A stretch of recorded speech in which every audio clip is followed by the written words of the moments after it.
Now 6:18, I'm calling to order this special meeting, the Air Planning Board in conjunction with the Affordable Housing Committee. Thank you, Jonathan. All right, and there's not enough members for the Housing Trust? Not at this point. Okay.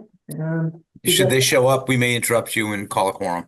No problem. We do have some individuals walking in right now. I can't see who they are, I know you unfortunately. can't. I've got Ron and Pat. So you've got a quorum, Jeff. You've got a quorum, Jeff. Then Jeff Tillotson calling to order the Ayer Affordable Housing Trust for the special meeting with the Affordable Housing Committee on MCO cottage rentals. Excellent. Thank you, Jeff. Thank you. Thank you, Pat, for showing up. Sure, we're late, but better late than not at all. Well, you got it. All right, no problem. And this is Janet Providakis calling the order meeting of the Affordable Housing Committee. This has been a joint meeting that, again, it's more of an informational meeting, but included the Affordable Housing Trust as well as the Planning Board. We do have members of the Planning Board here as well as on Zoom. And we also have Dan, our DPW director, online as well. I gotta read the text. This meeting of the Ayer Affordable Housing Committee and the Ayer Affordable Housing Trust will be held in person at the location provided on this notice. Members of the public are welcome to attend this in-person meeting.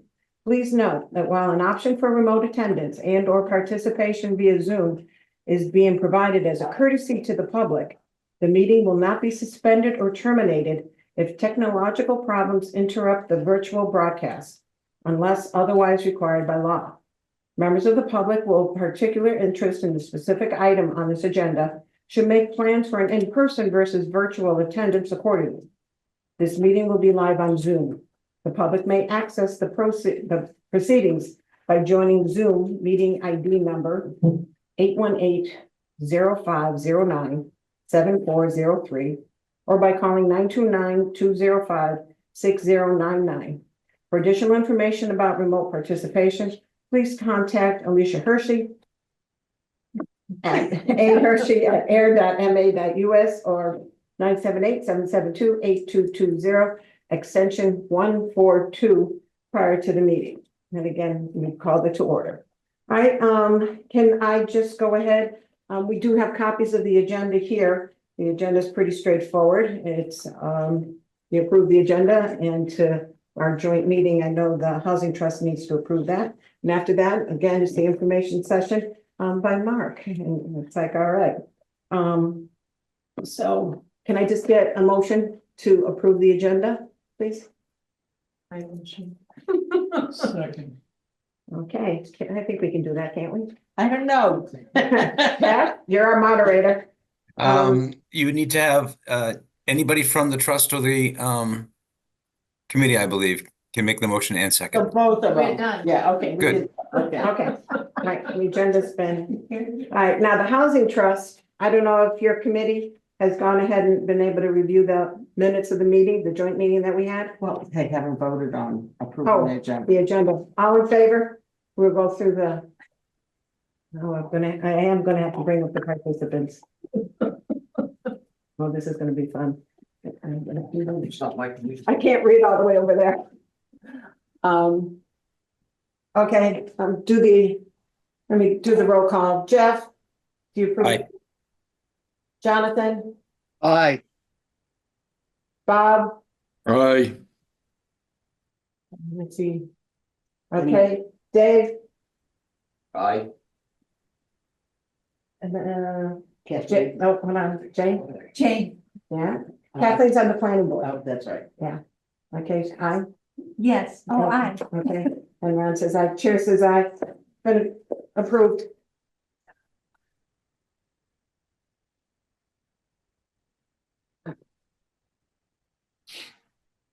Okay.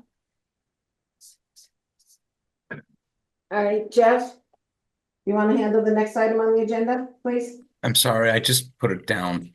It's just to approve the joint minutes. I'm Okay. sorry. Thank you. Yeah. I'm sorry, the joint minutes for whom, may I ask? The joint meeting, the committee has already approved the joint minutes of 8/28. Yes, you also called the trust members while you did that. No, we just did the agenda. Oh, I'm sorry. Do I have a motion from anybody on the trust to approve the minutes from the joint meeting? Is that what we're asking for? Yes. Thank you. I'm sorry, I put the agenda away a moment ago. Right. You can't tell, but my cat's decided to join me and she climbs on the keyboard, so All right, Pat made the motion. Second. thank you, Pat. Thank you, Bob. In order of the pictures I see, Bob, how do you vote? Aye. Pat, how do you vote? Aye. I'm looking for the other members right now. You've got, Pat, just you, Jeff. Oh, sorry. Don't we have a 7-member board? Yeah. I We thought did you had- last time. That's right. Okay. Yes. I'm sorry, we're not in quorum. That's They're not in quorum. Thank you. I know, that's why I love Zoom. Yeah, I'm sorry. okay, no problem. We'll take care of the minutes at our next meeting. Okay. Sounds good. All right, I'm moving on. Okay. Mark O'Hagan from MCO, which stands for. Mark C. Hagan. Okay. That's easy enough. Yeah, you do. Not complicated. I had a feeling it was that. All right, that is awesome. All right, Mark, I'm going to have you take over. Do you want, I'll drive? All right. Yeah, you can drive if you want to go to the first one. So Oh, this is gonna be fun. I'm gonna drive. you just got to scroll down. There you go. Here we go. There you go. I may be a boomer, but no. So I'm Mark O'Hagan from MCO and Associates. I'm located right in Harvard, right up on 110, across the Dunkin' Donuts, and I live in Bolton, so relatively close. I do a good amount of work out in this area. 90% of my work is 40Bs. So years ago, I was involved with the Willows over here in Ayer.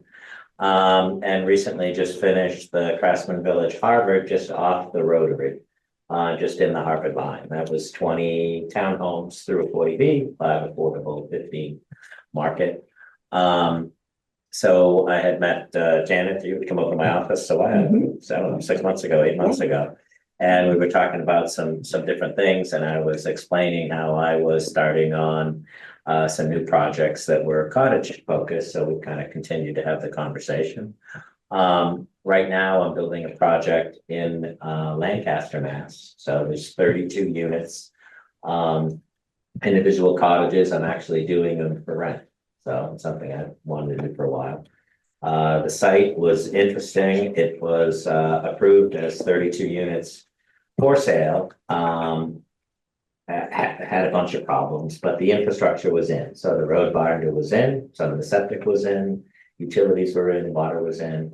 So I was kind of, limited by the layout that we had, but had decided to shift from the for sale to the rental, something I wanted to do, kind of long-term income thing.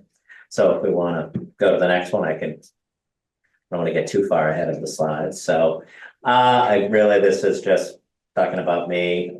Most of my work is affordable. I've done probably 30 of them in different capacities in and around the area, a couple in Bolton, Lancaster, Boxborough, and Stowe. I've got a sizable project that's coming up that I'll show you as well.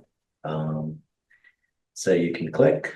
I said I'm a local guy. So with the communities, I'm here talking about rental, but the for sale, I like the cottage aspect. I like tighter areas. I think you really need to do it to get affordability.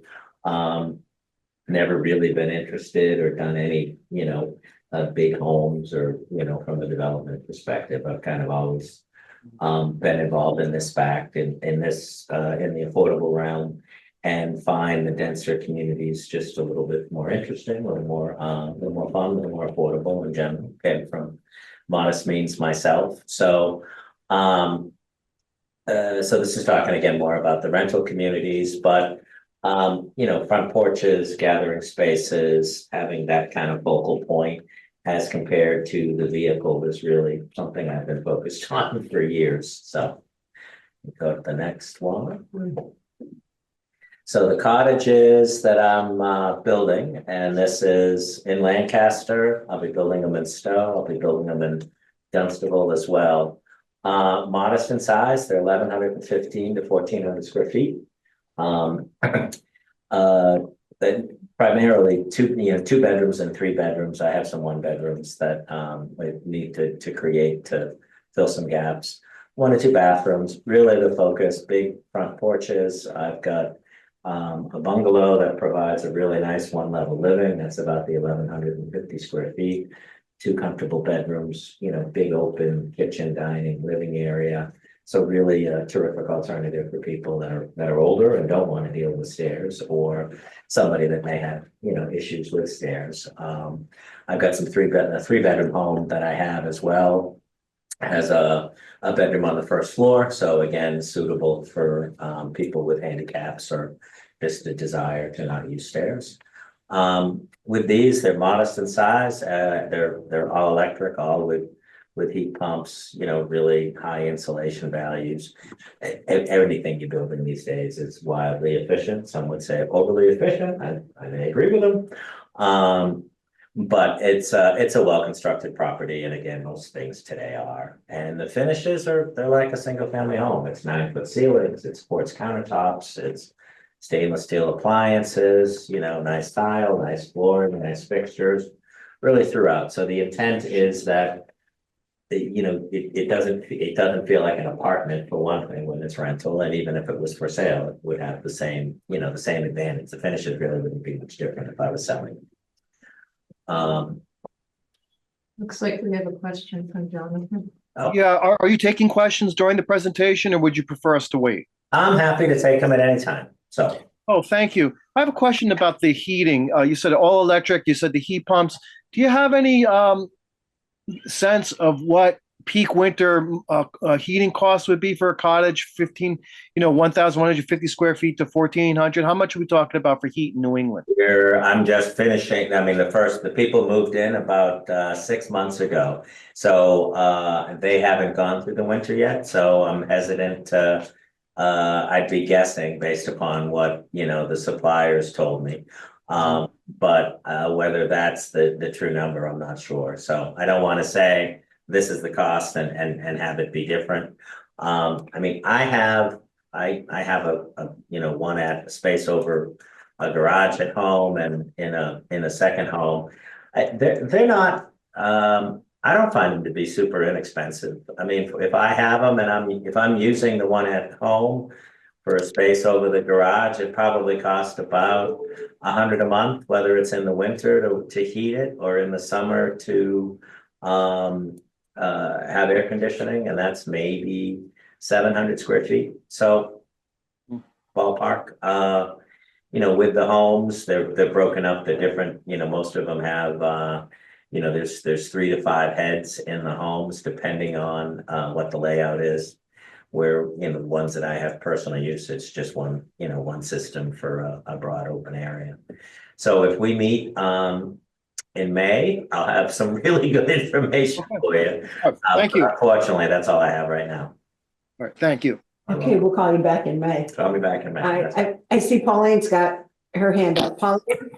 Hi, Janet. Thank you for recognizing me. In answer to the question that Jonathan just asked, I have an all-electric house, about 1,200 square feet on the upper level, which is heated, I have heat pumps. I have 3.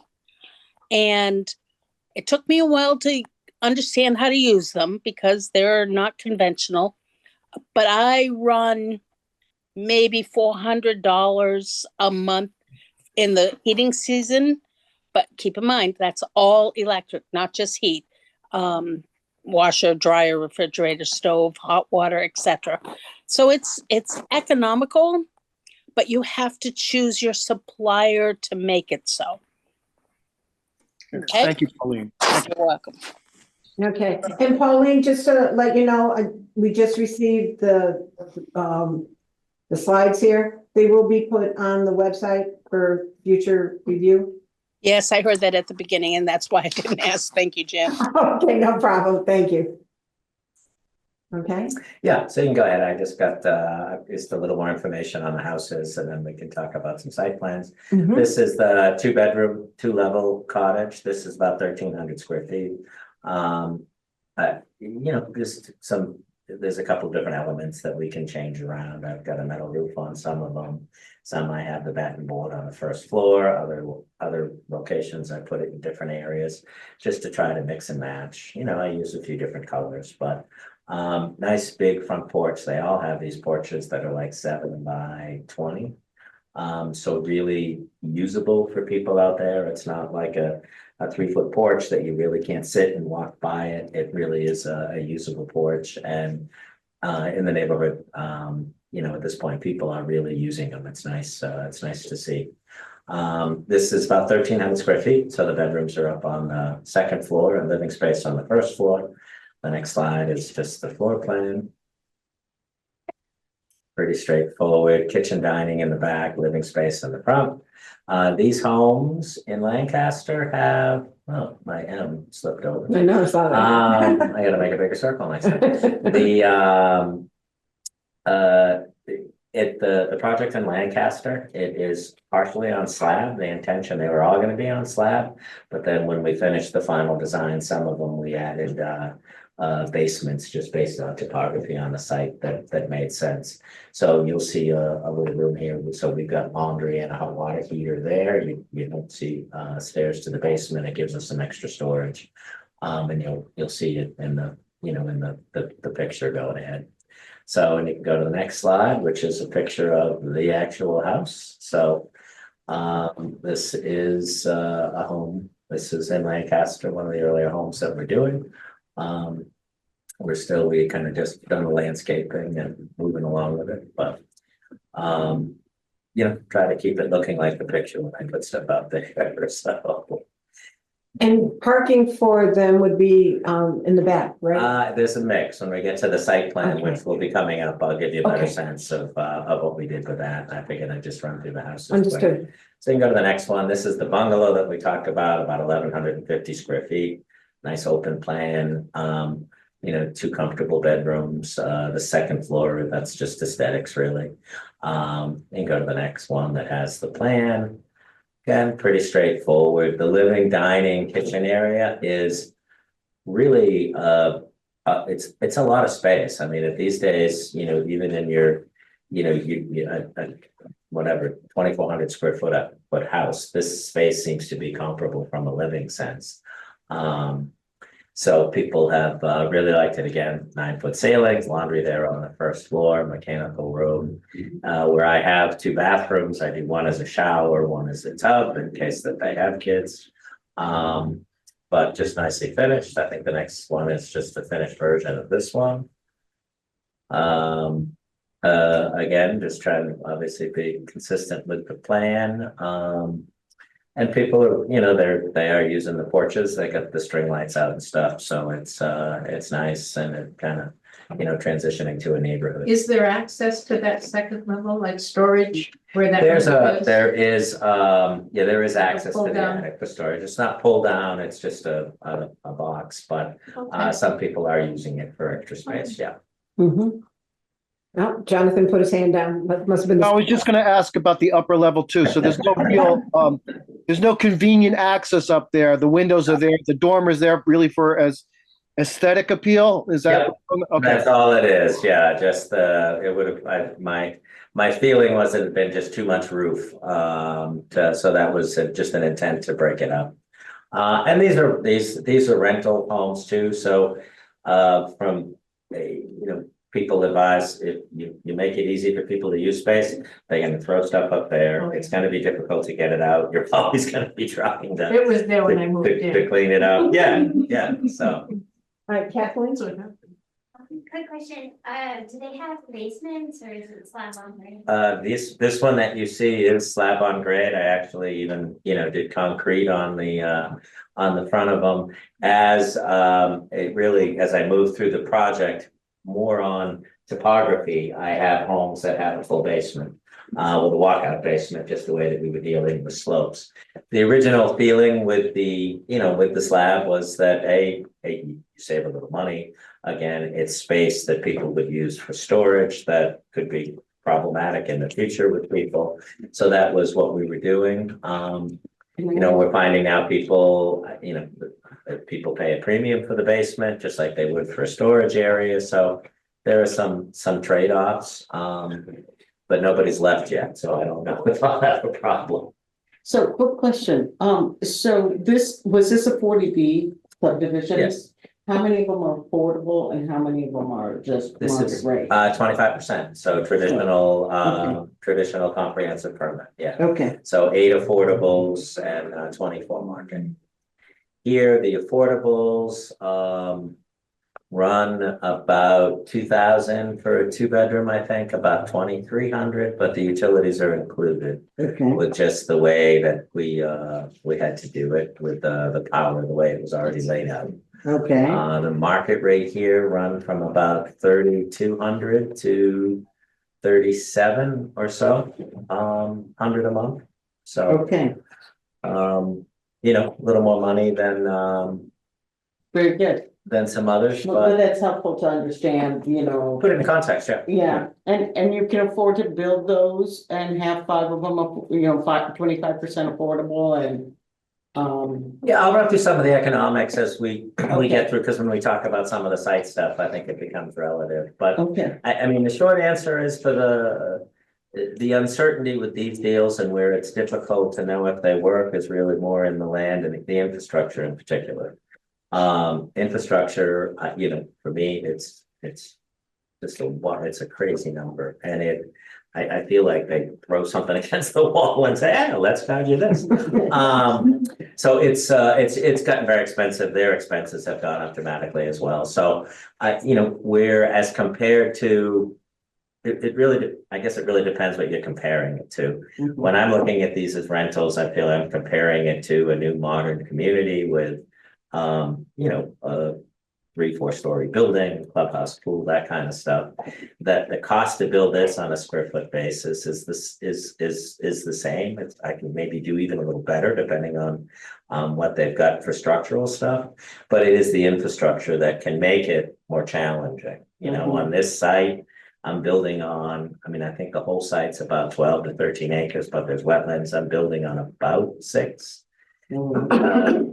But if I did one building, obviously the infrastructure would be a lot cheaper. So, that's kind of the trade-off that I deal with. But the vertical construction, I don't think is that's not prohibitive. That's not the cost aspect that is concerning. Plus, it's Okay. pretty defined. I know what it is. It works. It doesn't work based upon the other components. So, very good. All right, we got Danny Ruiz, who is our town planner. Okay. Who raised his hand. Danny? Yeah, I just had a quick question. So these are a 40B.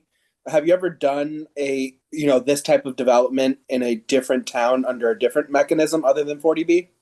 I haven't. The zoning in most towns doesn't really allow for it. I actually had kind of a webinar today with Central Mass Planning. And, that's the whole thing. The towns are like, should we create zoning for this? What to do, how to do it, which I know it's something that this town is looking at, and it's hard, it's challenging because it's, in many of the towns that I work with, I happen to have water in Lancaster. I didn't have sewer. So you got to find a way to make that work. They had X amount of capacity that was built, but did a bad job at it.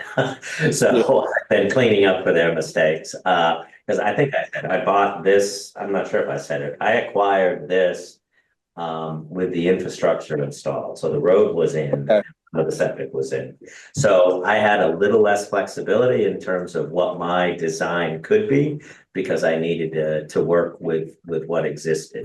It was a 32 unit subdivision that, in my opinion, just would have been an awful place to live. The houses were ugly, the site plan was terrible, and needless to say, in an environment in which everything sold, this property went under. So I acquired it from the lender.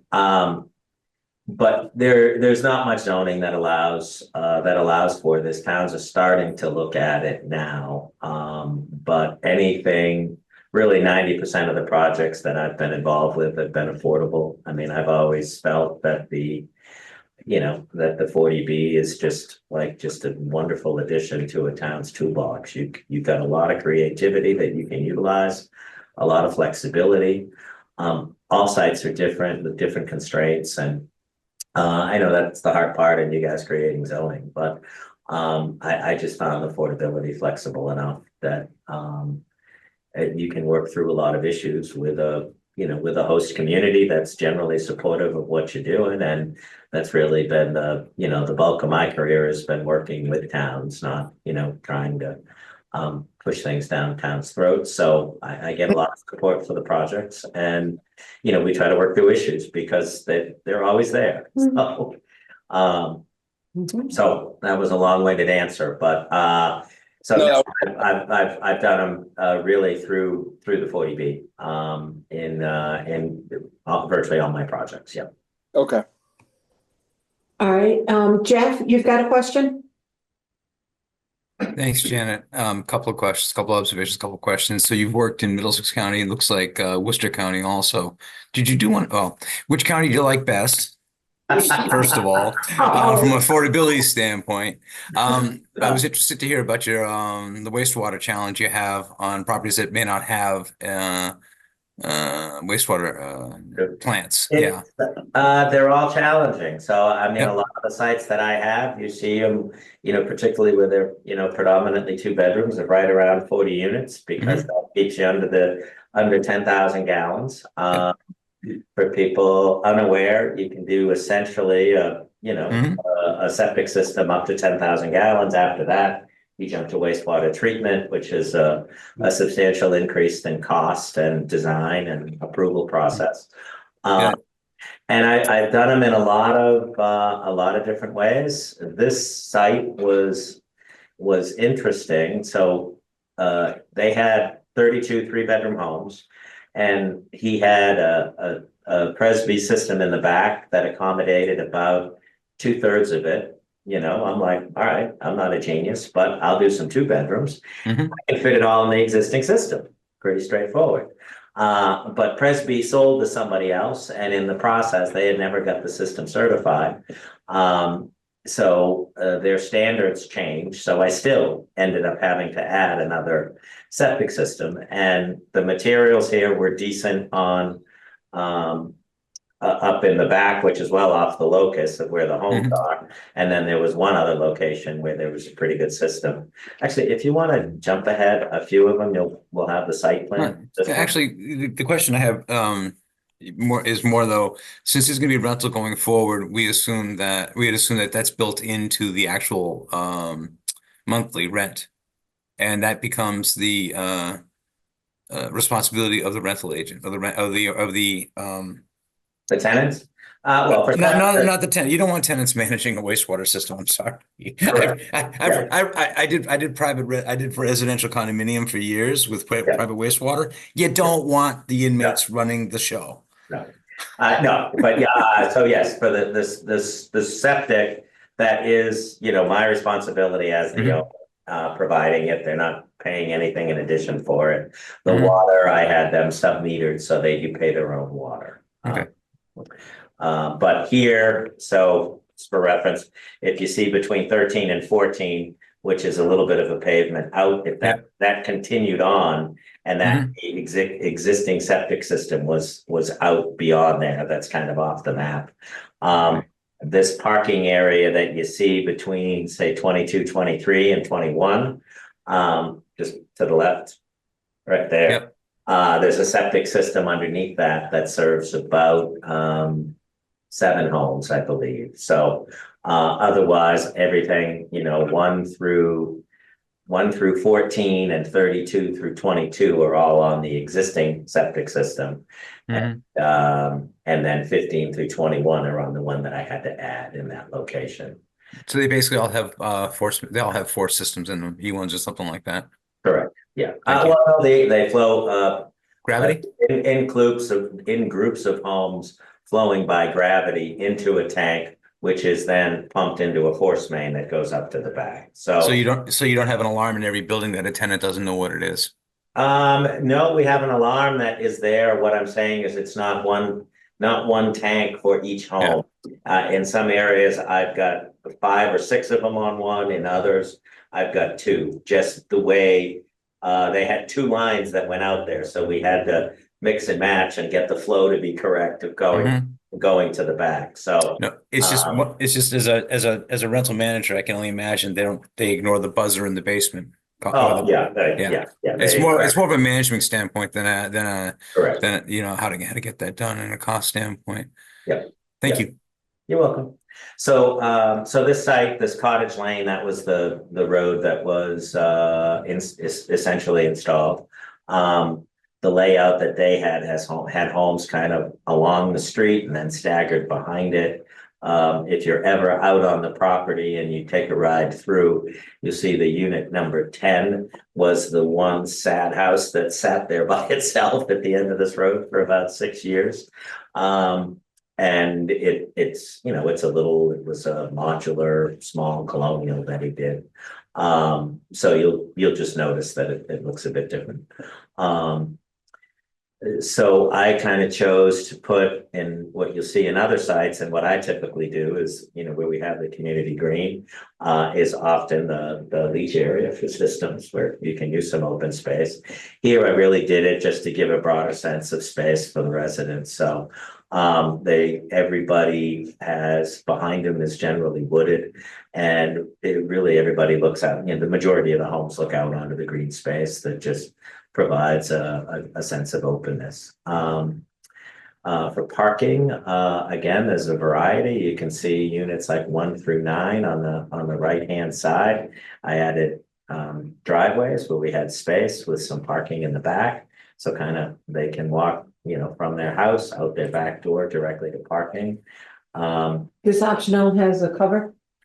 I could build them if I chose to. That's Okay. on there. So Okay. I'm building some in this optional garaging that you see at the bottom behind 30, 31, and 32. I'm putting in a 1 5-car bay garage, and we'll and I can add more if I choose to. I could add them in the individual locations. I don't know if I really will. I just wanted to kind of preserve the right to do it. So you've got, for that lower parking one, that kind of goes up to 26, 27. And then you've got the other parking lot between 21, 22, and 3 that's over the septic. And then we've got some parking along the road. Some you can see, some you can't. So everybody has 2 spaces. There are some additional spaces in the parking areas. The roads are wide enough. You can have a car on the street.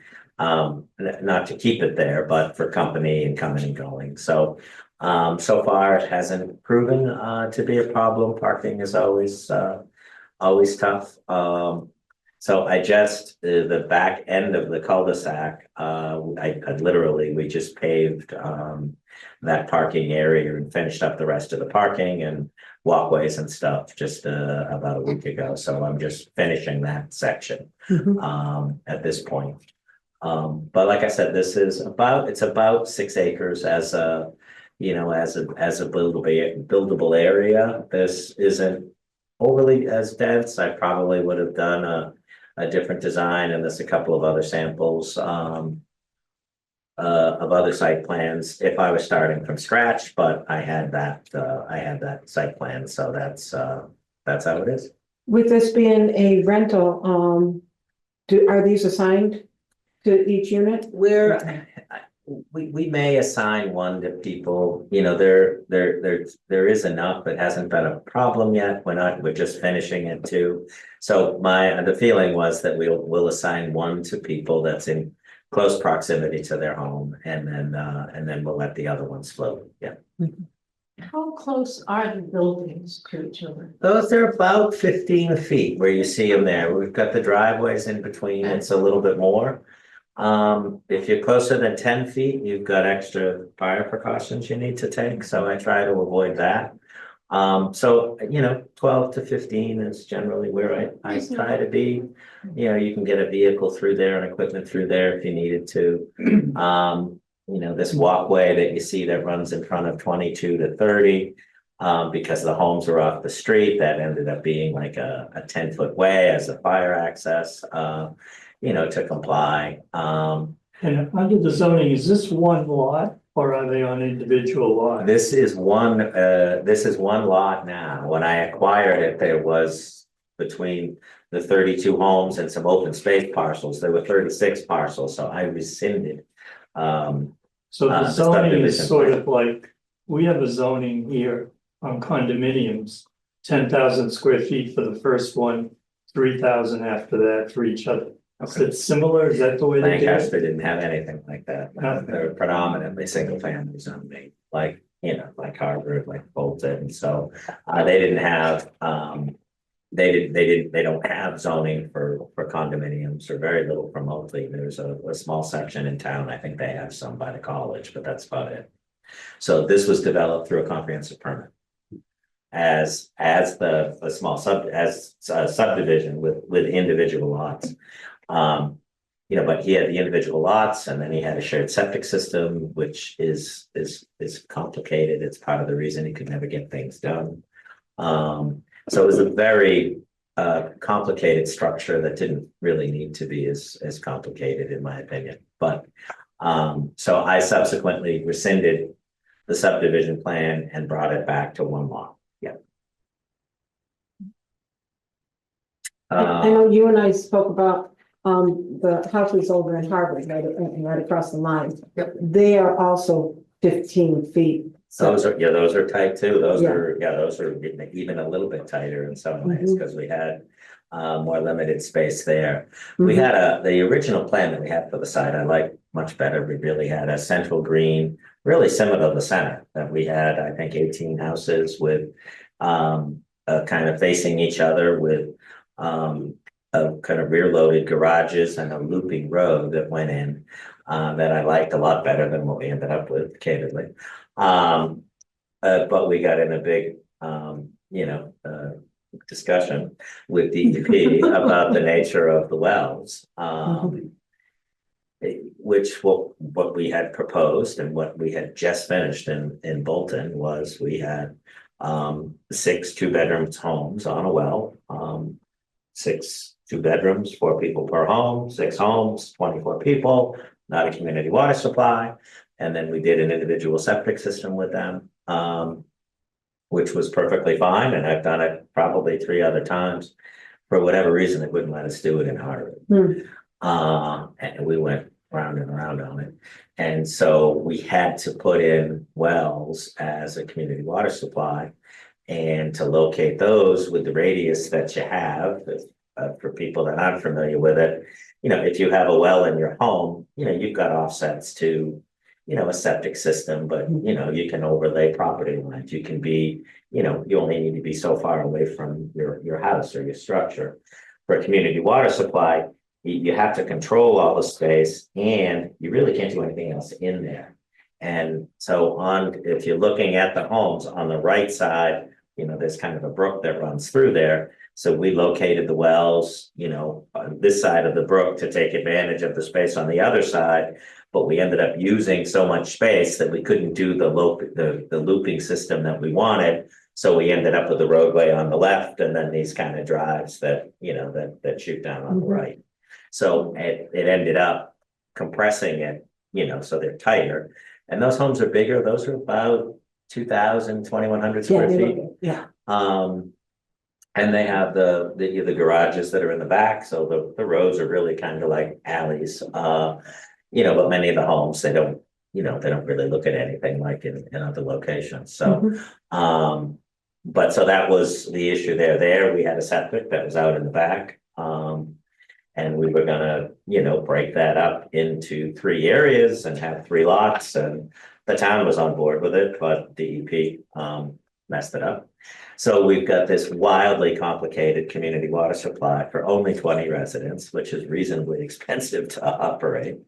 But to help offset it, we did add 2 units. So we went from 18 to 20 because we no longer had the bedroom limitation for people, and we had a little more capacity for septic. So Okay. that's how that worked. All right, Danny? Yeah, I just had a quick question. So there was a comment on about condominiums and something about 10,000 and plus 3,000. Someone stated that before. Yeah, 10,000 for the first condo and then 3,000 after that, for each additional. Yeah, so you're talking about the minimum lot area of under general residence. It's under A2, I believe. No, so I believe it's under general. Because I just want to make sure. Maybe general residence, yeah. Okay, I'm just trying to make sure that I understood where that was coming from. Okay. Yeah, so, All right. so that's the site here. Yeah. We got Jonathan. Oh, I'm sorry. Go That's ahead. okay. Jonathan? You might be on mute. Sorry about that. Thank you. So could you tell us more about the concept behind the community green? Are we just looking at a wide expanse of lawn, or is it benches, picnic tables, sports More fields, of a- playgrounds? Yeah, more of a wide expanse of lawn, with, you know, some landscape stuff around it. We do have utilities and water and things that are running through it. I may add a gazebo or something, but at this point, we kind of left it open to let things mature a little bit and see how things work. So this is actually a bigger green than what I would typically use, but given just the orientation and the road layout and how it worked, it's what made the most sense on the site, I think, I mean, that was my opinion from a design perspective at least. But really intended to be provide, you know, nice separation between the bulk of the homes, kind of looking across the green and the roadway to your neighbors. So that was the intent. I think from the side of the road to the front of the houses is about 120 feet, 130 feet or so. Okay. And it tapers down a little bit, but yeah, that's the intent. Okay, thank you. Yep. All right. So we can continue. Anything else? Yeah. Yeah. Okay, go ahead, Nathan. Mark, you said you do some other projects with community greens, and do you find one of the things that is appealing about that I expect would be to families with children, plus you said you have 2 and 3 bedroom.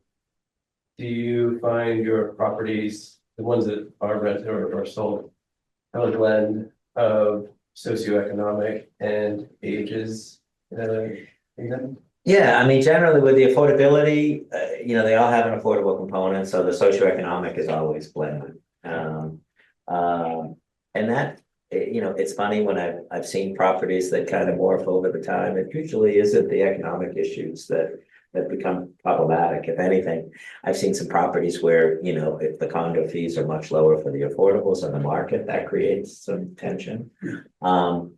But for the most part, most of the stuff that I've done, we've usually had a pretty broad mix of people. In Harvard, we have homes that have first floor masters and others that don't. Bolton, a project that we'll do here, we did the same thing. We had some with first floor masters and some that didn't. You know, and neither of them, they're not age restricted by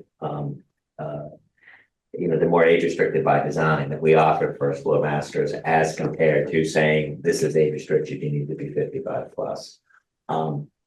So having that benefit alone kind of gives you a mix of A-frames because it's suitable. You know, there's a lot of people that want the flexibility of that design, but yet don't want to be a property only with old people that like a little more life, and they're like, you know, a range of people that are around it. So I found yeah, broad diversity. I built, you know, a little while ago, I built a project in Wayland. So you had affordable homes at 250 and market rate homes at, you know, 800, 900, and you have that range that's even more. You get in closer towards Boston and things. So you very definitely will have a discrepancy in terms of income, but I don't find it to be hugely problematic when I go back and look at them later.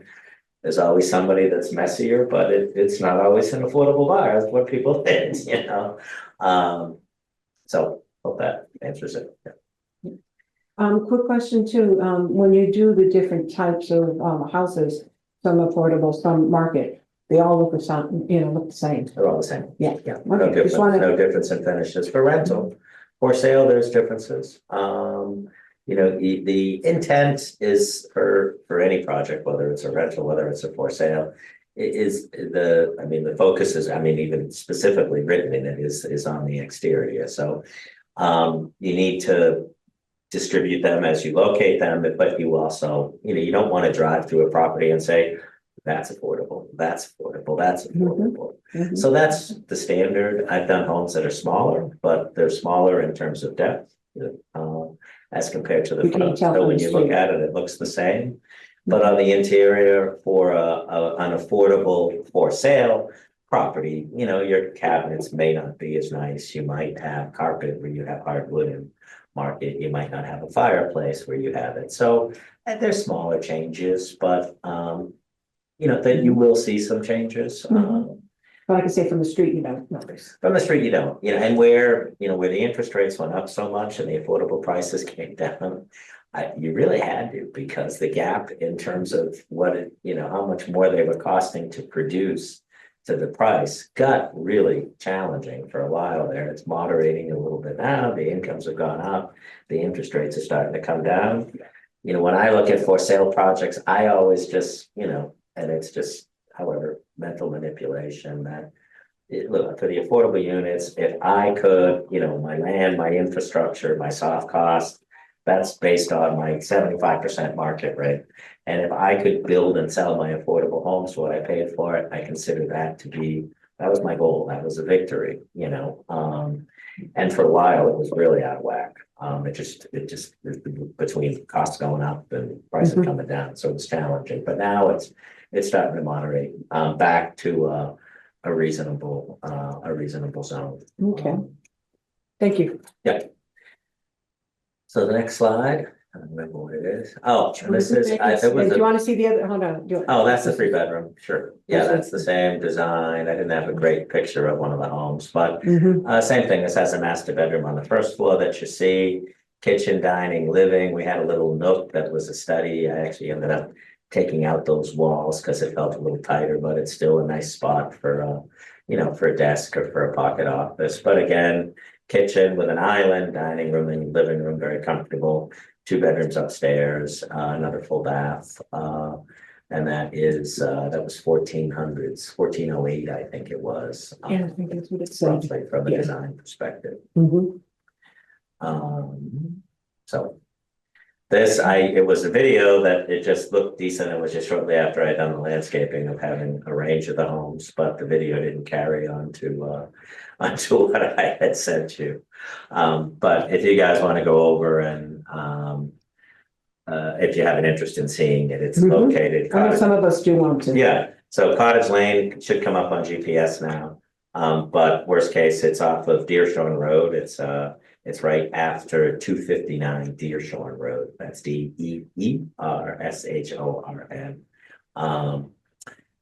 But the landscaping is now in, it's green. It's this time of year, everything looks nice and green. So it's coming together. I'm pretty happy with it. Nice. I did a few different colors, did some metal roofs in some areas to break it up.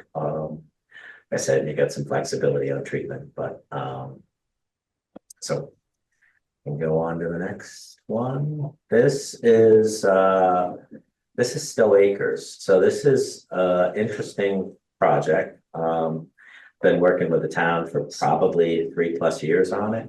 Still Acres is there's 36 holes, so you got 2 full golf courses on you can see Randall Road where the entrance is. Those structures there in the middle, that's the clubhouse. So on the left if you go up the perpendicular road that's running you'll see Randall Road. Nope, to your left, keep going,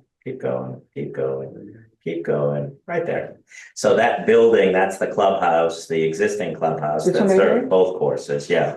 So what had happened is the golf course had been considering selling some or all of its land. I had started talking with them about a smaller piece of property they were looking to cut off. Then we started talking about a larger project. I had done some work in town and was familiar with a couple of people, and we said, "Hey, Mark, we hear you're looking to do some work at the golf course." And they're like, we'd really like to be involved. They didn't want to see the entire property go to, acre and a half lots and, 3,000 square foot houses. It's 325 acres, a really, really big piece of green space within the town. So, they actually hired a land planner, and between myself, the golf course owner, the 3 or 4 people in town, and the planner literally spent about a year towards the beginning of COVID of going through. They did a full evaluation on the site. What could be good for conservation and recreation, what was good for golf, where housing could be located, and kind of made this broad plan to deal with the whole site, because the town, they didn't want to see it going piecemeal. It was under 61A, but it was own residential, so it really, being hit with a $10 million price all at once through the 61A would have been problematic. So what they agreed to do, the town acquired a conservation restriction on the south course, which is about 160 acres, kind of starting at that building that runs all the way down to the Assabet River. They've already done that. They've subsequently tied in some trails that they have around it. They've got a kayak launch and stuff that they've done. So on the north course, which is here to the right that we're seeing, there was a total of 180 acres. I got about 70. The town actually acquired the other 110 acres, which was the golf course and the driving range, which again is just off the locus. There's an agreement to keep golf on 9 holes for 10 years, kind of while they figure out exactly what they want to do, get the money that they need. And we agreed to a range of housing on the 70 acres that I'm acquiring. So what we have is in the very far right,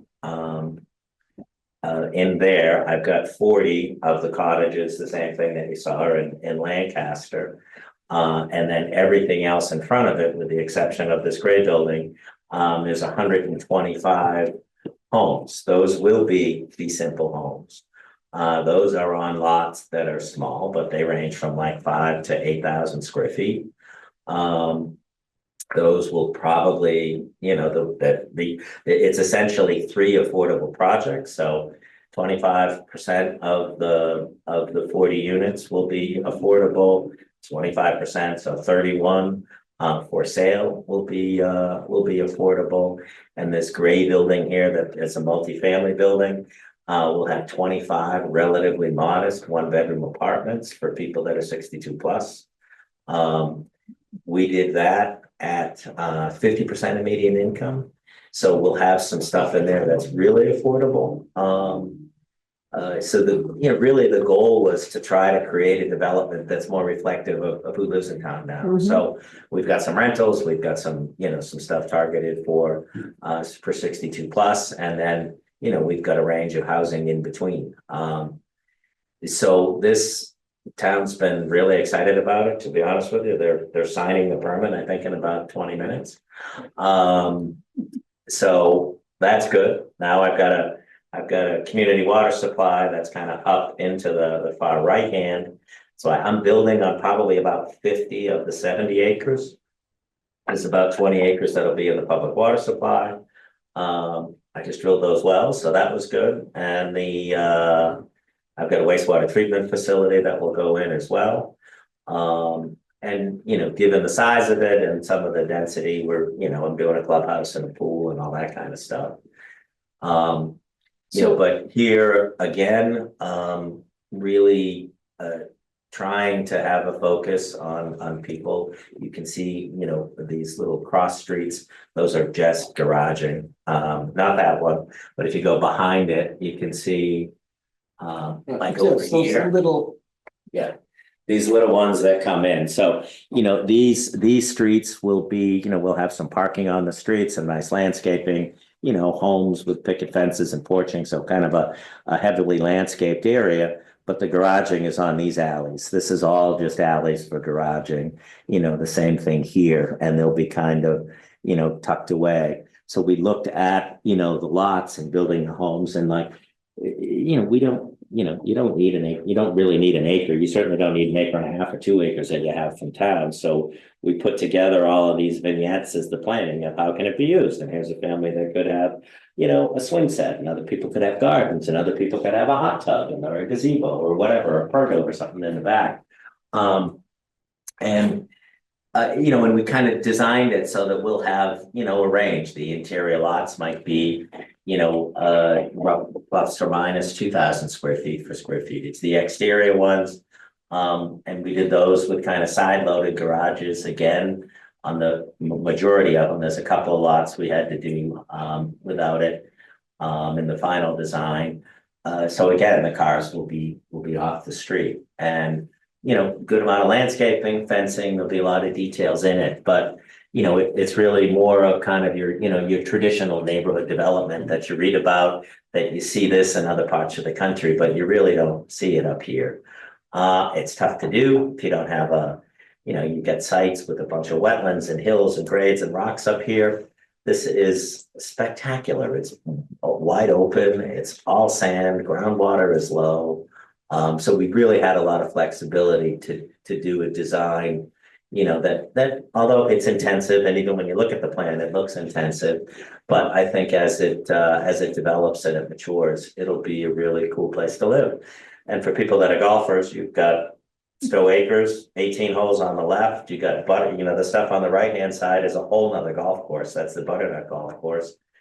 And going north, you've got 100 acres that's golf now, and will transition to recreation conservation for the town with hiking paths and amphitheaters and ball fields and all this kind of stuff that they're putting in. So really cool project. We got a walking path that'll go around. So by the time, it'll be probably 3 miles to go around this property, and when you finish with the balance of the town's property, and then if you tie it in looping around the other course, you literally have like a 5-mile walk. So it's a cool site. I'm really excited about it. Nice. Question. How are you subsidizing the 40% 1 bedrooms? Because When you do rentals, you have 2 options. You can do 25% at 80%. Or 20% at 50%. Oh, okay. So that's how it's Okay. a 25 unit, so it's really 1 unit, one way or the other. Yeah, So there'll be 5 at 50 instead of what would have been 6 at 80. okay, got it. Yeah. Okay. Yeah. Who owns the community gardens up here? That was something that originally was discussed. The town actually said, you know what, we've got other community gardens, we don't need them. Okay. So we took them off, and they said if we, we kind of left it in the permit that they could be added, but they didn't feel that it would be necessary. They have some that weren't being utilized, and they said they're a lot harder to manage than it looks like. So that wasn't being Okay, utilized. just wondering. Yeah. Yeah. My cousin down in Texas lives in exactly the same type of, Yeah. and they're absolutely beautiful. Yeah. Mhm. Yeah, and these will be nice homes. These perimeter homes, they'll be, 1, 2 probably, at 2,800, 3,000 square feet. But again, richly designed, with space, with enough space to have what you need for your, for your family. You're not gonna have the playland that people bid out here with pools and all the crazy stuff that we all have. But I think it'll be a really nice place to live. So. Yes. I'm just looking around, any Sorry, question? Ann, yeah. Okay, Jeff? Yeah, thank you. Some on slabs, some with basements, I imagine. The perimeter homes probably with basements. I can't imagine a New England home without a basement. It's so strange up here. Oh, yeah, these are great. Yeah, these yeah. will all be basements, yes. Yeah. Yeah. Those big families, yeah. This is a much better use of that golf course, by the way.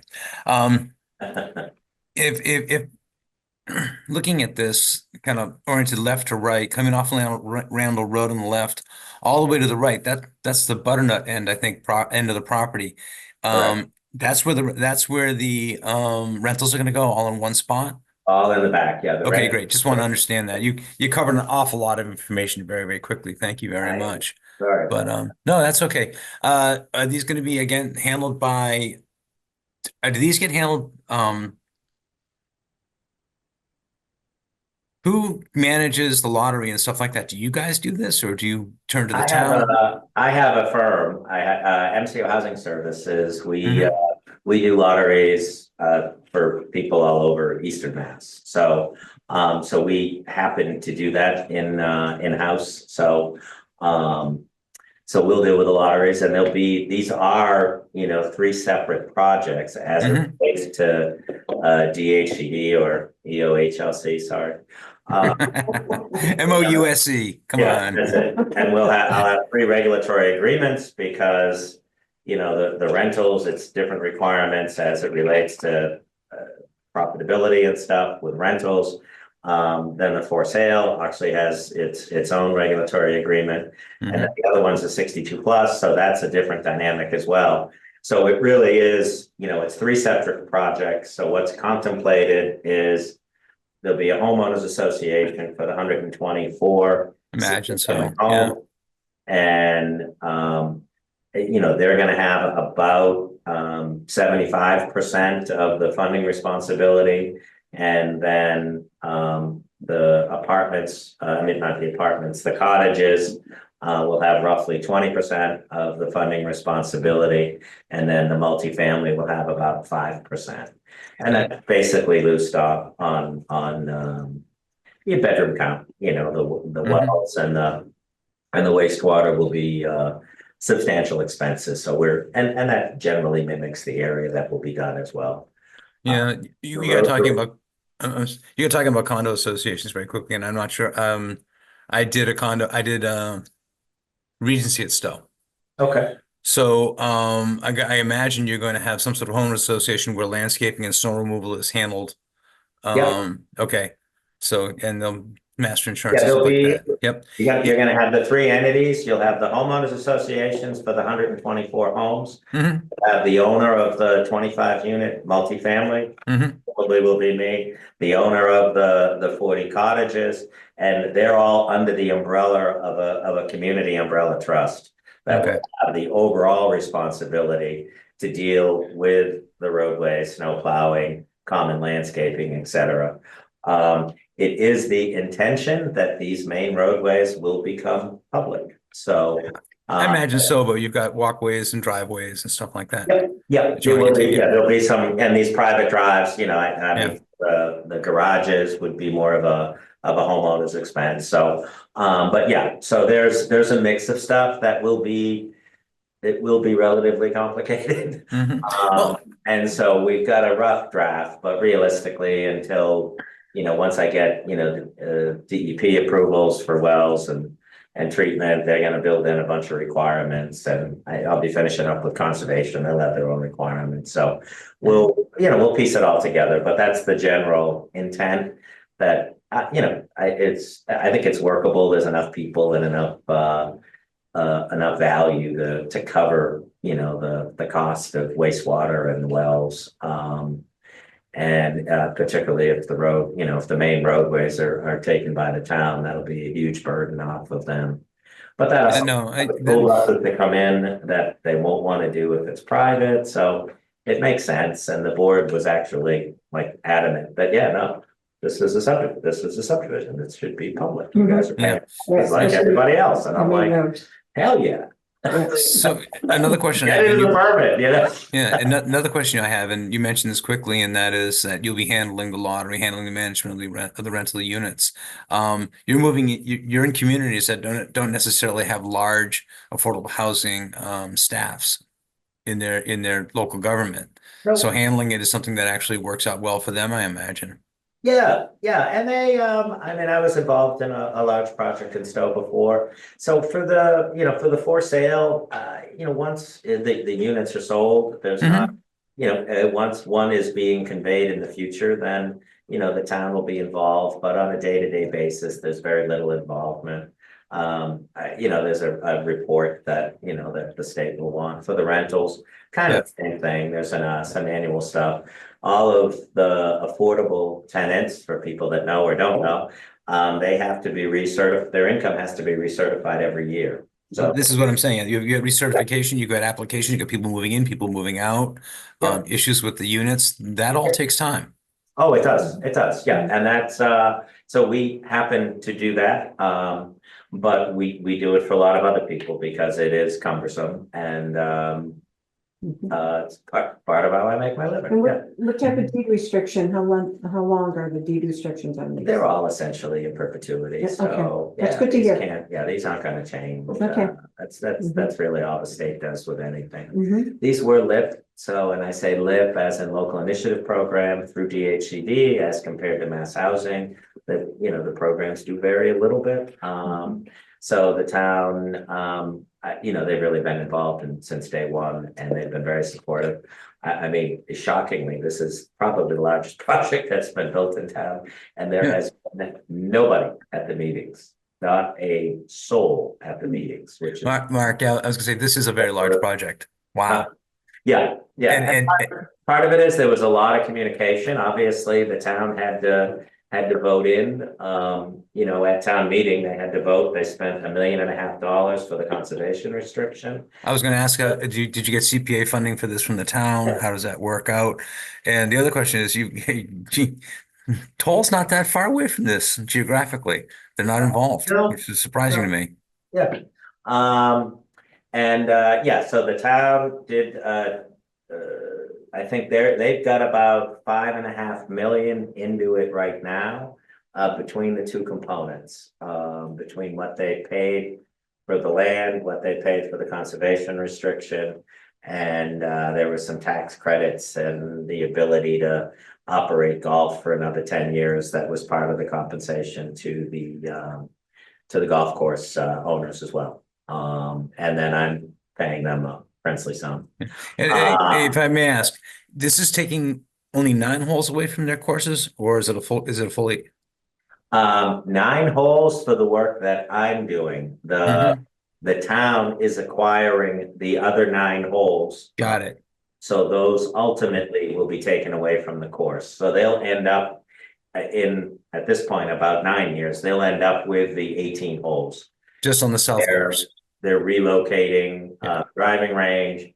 They're putting in kind of a local Top Golf thing. They're moving their restaurant and bar over there. So they'll have that, you know, year round. And I don't know if anybody's been over there, all of the, you know, their buildings were all kind of falling down. They've been waiting to do this all at once. So they've taken down all that stuff and, you know, they put a bunch of money into the clubhouse. So they're reinvesting some of it and, you know, kind of right sizing it for what they see their needs being in the long term. It's nice having that type of acreage. Yeah, I mean, at 325 acres, it was, you know, really one of the biggest pieces of It's what the air Are you, doesn't- Mark, you familiar with Quail Ridge over in Acton?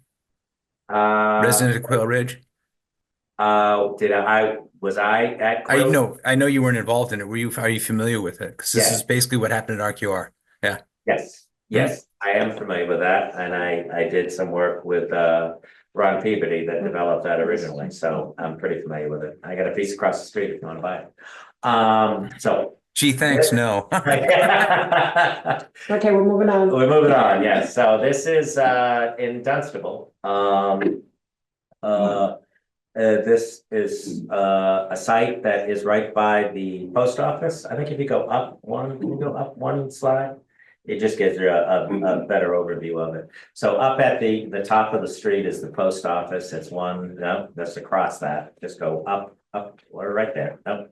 On the same entrance. Yeah, that's the post office. That's on it's like 164 Pleasant Street. Okay. So it's town-owned land. It was an old gravel pit. Ironically, they did an RFP on this site that I had made a submittal to in 2006. Nothing ever happened. And then I was talking with a friend of mine who lives in town. I'm like, yeah, there was a site. It was pretty great for affordable housing. And he was at a meeting literally 2 weeks later, and they were talking about an RFP for the site. So ended up getting involved, designed a project very similar, you know, same plans as in Lancaster. So that central green that you see, that will actually be the leaching area. There is some limited town water in Dunstable that happens to be in this location, so that's a big plus. And here's some of the similar elements. You've got some common parking, you've got some street parking, you've got some driveways, and you know, the central focus for the green, some other play areas and stuff. And that goes up to the upper Massapog is the body of water up there. And we also have the rights to build a mixed use up there on the top that you're doing, that you're showing. And so the town is essentially donating the land, so I think I'm paying $1 a year for the property. Is it gonna be rental or? This is, Yeah. this is intended to be rental. Wow. Yep, very, so similar concept, we're at at 44 units, I've got a few 1-bedrooms, you need to have some 3 bedrooms in family housing at 10%. And so I have 44 units, which is 5 3-bedrooms, a bunch of 2-bedrooms, and I think I've got 3 or 4 1-bedrooms that will remarkably like the 2 bedrooms without a closet. And that keeps me under the 10,000 gallons. So we're able to get X number of units. The roadway coming in is reasonably long. So for here, we're probably gonna have to do some redesign because this was an old gravel pit. It's a sandy site, we're by the water. Some turtles like to hang out there as well. So we're keeping an eye on them now. And I think we will need to make some modifications, but I think we'll keep the same unit mix. We just have to shift things around a little bit. So we have we're kind of working with Natural Heritage Fish and Wildlife now. We have the lip approval, town signed off on it, state signed off on it, so we're trying to get that resolved so we can start working with the town on the actual comprehensive permit. Dunstable is the only town around here with the big goose egg for affordable housing. They have 0, which is remarkable to me. But they're really supportive and you know, excited to do the project and, you know, asking us, what can we do to help with natural heritage? And I'm like, yeah, I wish you could. So hopefully we'll get this permitted substantially through the winter and this can start sometime next year. Okay. Does that project have water access? So like people want to canoe or that, but not necessarily Yeah, swim? there is, you know, we were kind of showing it originally. We had, you know, that upper parking lot was intended that could potentially be, you know, for public access, you know, and then Natural Heritage is like, we can't let people walk down here. I'm like, all right, so but that may not happen. But it was a nice idea.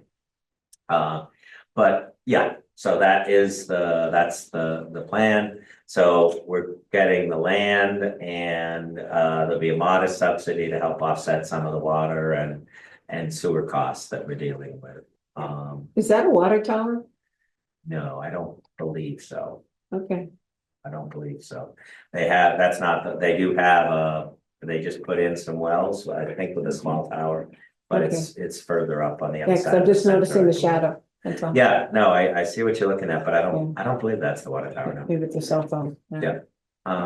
So that's just a closer version of it. This is the Bolton site we're talking about, I had mentioned. If you are in Bolton, where the Sugar Road comes right on to 117 Colonial Candies, you see from the highway, that's right across the street. So again, kind of a you know, a cottage sense. These were condominiums. These were roughly, again, 2,000, maybe 2,200 square feet. So not the small cottages, but, you know, some similar concepts. These homes are on, you know, they're in 5 clusters and most of them focusing on their own green space tied together with walkways. We kept the, you know, the vehicular access for the most part on the edges so that we could have, green space in the middle that makes it a little more livable from my perspective. Are these all single units? These are all single units, yeah. Yep, yep. So Single unit condos? I do a lot of those. Because it's shared land. Yeah, it's just one piece. It's, Yeah. if you got a condominiums and they're attached, it's a townhouse. If not, it's the same structure legally. Okay. Yeah, so if you go to the next site, we actually got a, kind of a drone footage of the finished site. So again, a lot of open space in the middle, the different groups are connected, front porches, green space. So, it's a nice spot, real happy with how it come out. People that live there are happy and, it's a nice location for what it is. All right. This is just another little one that I had done in Needham. We're just talking about cottage stuff. These are, 6 houses. These were 16 to 1800 square feet. This is on about a half an acre. But kind of one of the first really tighter detached ones that I did. A couple of pictures, off the street was Very this cute. gazebo with really heavily landscaped in the middle, but it was very tight in the middle. But just, cute houses and a walking distance to downtown and, the train station. What did those go for? Just quaint. These are excuse me. These are probably 1.2. So this was back in like 2011, 2012, when, the world had ended and things were just starting to come out. And, they were, I think I sold those at 6 to 7, which was a good amount of money when out here. I'm used to In there. There was 2 out of the 6. Wow. Yeah. So the site was, I bought it from another guy. It was approved with 8 townhomes that were terrible. Just an awful design. And so I bought it based on what the criteria was. And I mean, the Lancaster one I bought, that What was, do the affordables go in there for? What do they resell? the numbers are all the same. Back then, back then there was probably, I don't know, 185, Oh my 200. goodness, I can't imagine having one of those as affordable. Yeah, yeah. So no, it's a really wonderful spot. It's These are right beautiful. right out of the center, like right down the street from like Trader Joe's and Starbucks there, if you know the area, and the train station. It's really a great little spot. So, All right. so that's it. What some people ask is like economically, how do the cottages work where I'm doing them for rent? It's and like I said, the infrastructure can be challenging. So for Lancaster, I saved some money where I bought it with the infrastructure in place. Dunstable, not paying anything for it. I have another site that's an RFP that we're trying to negotiate out the same. I mean, it's really some demolition that needs to go along with it, but that's the focus of it is to get, the land essentially for nothing. With a long-term lease. Count them all as affordable. They count them all towards affordable. Well, just like we did with the Willows, right? Yeah, Yeah. no, but they don't count all as affordable because they're not rental. Yeah, Oh, okay. So we only have like, I Never think mind. we have about 17 affordables in there, or maybe it's only 12. yeah. So with that, that's the beauty of the rentals is Yeah. they, as long as you have 20% affordability, they all count. So, So and that's where all the, time. and these days, the rentals is where there's been, more of the money is there from a financing perspective. You go up and down 495, you've seen a ton of sites, and people have directed towards that. There's not that many for sale projects happening. They're mostly smaller ones that that we're involved in the office and from a housing services side. So there's really not as much for sale activity that's going on, and there's less and less land that's available inside 495. That's buildable. It's buildable. It's expensive, and they're putting in rentals to be able to make it work. So, the cottage rentals, finding sites that can handle enough to make it viable, that don't have site constraints that make it unviable, getting support in some cases is part of it. So it really is location by location to see what will work. But you know, I'm Isn't talking that about a what you few guys all other say? groups, It's a so location, location, Always say location. every day. it always is, it So- always is. Back to the still one with the golf courses. So you're building the two rental projects, the multifamily and the rental cottages, correct? Are you building the market rate? As well? Most likely, I own Oh, okay. everything, so I may bring in, I may bring into someone to help with the building, Okay. or to deal with the building. It's a big site, it's Mhm. it's a lot of money, so, yeah, Okay, so I just may curious. bring in a builder partner per se. Mhm. But haven't quite decided yet, focusing on getting the approvals in place, so. Mhm. But it's nice to know another developer that can go ahead and work on 40B in town, you know? Yes. So, Yeah, and I do a lot of work with towns, and building a house in Westboro now, for that they had a piece of land, we had to demo a house and put it on it, and I tell you, doing a single house is a pain in the butt. I don't really do it, and I'm like, it's taking me, 6 weeks to get a demo permit and a building permit. I'm like, oh my God, I'm going crazy. mhm. But they were looking for one house, and we've done work with them on a couple of different initiatives and programs, and they're like, Mark, can you participate? I'm like, I got the perfect house, so we're doing that.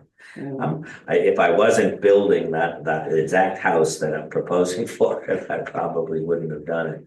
But I'm doing one of the 3-bedroom cottages, so the house that we took down was on the slab. They're like, yeah, we want the new one on the slab. I'm like, perfect. So. Yeah. Mhm. So we just took that down today, actually, so, All right. All yeah. right, anybody, here? Nathan? Yeah, just one more question. Maybe you say this for May. But do you have experience like your Needham property in urban settings? Yeah, I would say more suburban urban, not like Boston, Not not, walkable downtown. no, that hasn't been my thing. I developed a property in Marlboro, and it ended up just getting it bigger than just a different design, a multi-story building and all that stuff. It's a really different business from and finding out what it is that, so I ended up selling that. I have another project that's a bigger design like that, and I may end up doing the same. Because it's not my forte. Okay. So, to date, I haven't done it. I haven't built anything like that. I've got a little bit of, development, experience, but not a downtown Boston or anything like that. So. Maybe if you have references for that, that would be, I think, interesting for our town. Yeah. People who do, that is their forte to do in urban settings. Yeah, well, and I think with all due respect, I don't consider downtown Ayer, I wouldn't consider to be urban. If someone's if you're looking for a 5 or 6 story building, that's different. But building in a denser environment, an apartment building of modest size, I wouldn't. Again, it would depend on the scope of it, of what would be reasonable, in the design, but. Our Air Commons is going to be the highest is going to be 4-story. Which one? Air Commons is the one that, the NOAA, is the group. I That know we is, talked about it, I forget where it is. that's okay. It's over on Fitchburg Road, over by, Anderson Funeral Home. Okay. To the left-hand side. Oh, where- okay, yeah, Where Flag used to be, Yep. and now, Sydney Landscaping still Okay. is. yeah, Yeah. yeah, and I mean, for larger properties, for a couple hundred units, there's several groups that they build beautiful, it's a beautiful project, whether it's an Avalon or, whatever the different groups are, they do a nice job, and it's nothing that I couldn't do it any better. I'm not gonna try, and it's just hugely capital intensive. So if it's a couple hundred unit project, I can develop it and bring somebody in, but it isn't something that I would do independently. But now we've got a contact, that. But yeah, no, and I work with those groups on different things. So if you have a piece that you think is, that type of project is what you have in mind for the parcel. Yeah, then let me know. I can talk with some people and try to find a group that would be a good match for what you're looking to do. It's nice to know people that know people. I know people that know But people. one of Yes, the things that we're really interested in is figuring out how to do more cottage. Right.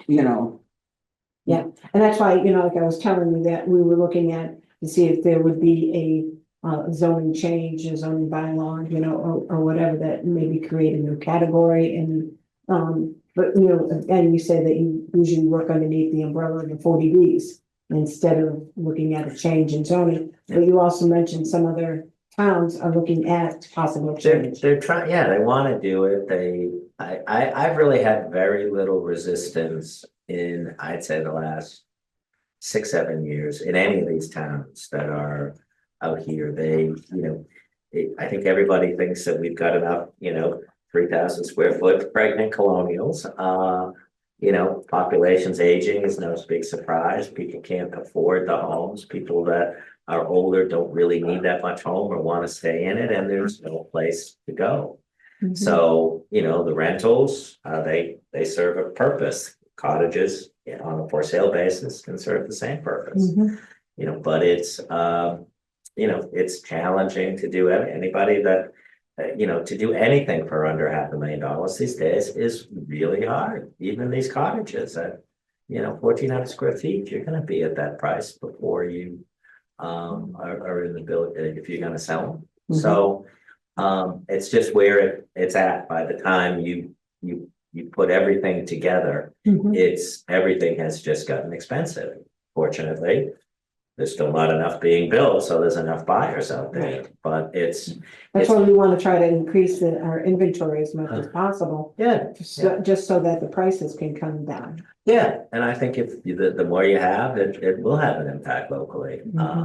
And the cottage rentals is just, I think it's a nice niche for, these type of, it's not, you've got a couple of larger properties here, but in, many of the other towns that are a 200 unit property, if it's not like right on the highway or something, it's like it came in from outer space.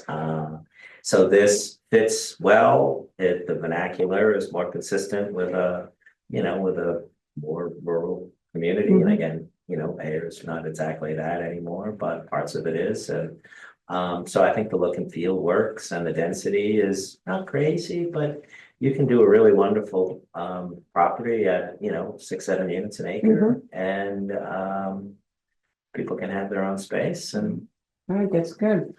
Anybody, one of the participants, anybody have any else to state?